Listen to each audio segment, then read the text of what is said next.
പ്രിയപ്പെട്ടവരെ, നമ്മൾ MT വാസുദേവൻ നായരുടെ വിടവാങ്ങലാണ് ഇന്നലത്തെ വാർത്താദിനത്തിൽ പൂർണ്ണമായും കണ്ടതെങ്കിൽ ഇന്നത്തെ പ്രഭാതം നമ്മൾ മൻമോഹൻ സിംഗിന്റെ വിടവാങ്ങലിന്റെ വാർത്തകളുമായാണ് എത്തുന്നത്.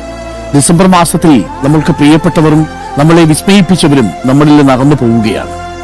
ഉദാരവൽക്കരണ സാമ്പത്തിക നയങ്ങളിലൂടെ രാജ്യത്തെ മുന്നോട്ട് നയിച്ച, രാജ്യത്തെ രണ്ടു ടേം പ്രധാനമന്ത്രിയായിരുന്ന, അതും ഒട്ടേറെ സാമൂഹിക പരിഷ്കരണത്തിലേക്കും സാമ്പത്തിക പരിഷ്കരണത്തിലേക്കും ഒക്കെ നയിച്ചിരുന്ന ജനക്ഷേമ പദ്ധതികൾ ആവിഷ്കരിച്ച, ഏറ്റവും പ്രധാനപ്പെട്ട നിയമനിർമ്മാണങ്ങൾ നടത്തിയ ഒരു കാലഘട്ടത്തിലെ പ്രധാനമന്ത്രി കൂടിയായ മൻമോഹൻ സിംഗ് നമ്മെ വിട്ടുപിരിഞ്ഞിരിക്കുന്നു. ഇന്നലെ രാത്രി 9:51 ഡൽഹി എയിംസിൽ വെച്ച് രോഗബാധിതനായി 92ാമത്തെ വയസ്സിൽ അദ്ദേഹം കുഴഞ്ഞു വീഴുകയും അബോധാവസ്ഥയിലാവുകയും വളരെ പെട്ടെന്ന് തന്നെ ക്രിട്ടിക്കൽ എമർജൻസിയിൽ അദ്ദേഹത്തെ പ്രവേശിപ്പിച്ചുവെങ്കിലും ജീവൻ നിലനിർത്താൻ സാധിച്ചിരുന്നില്ല.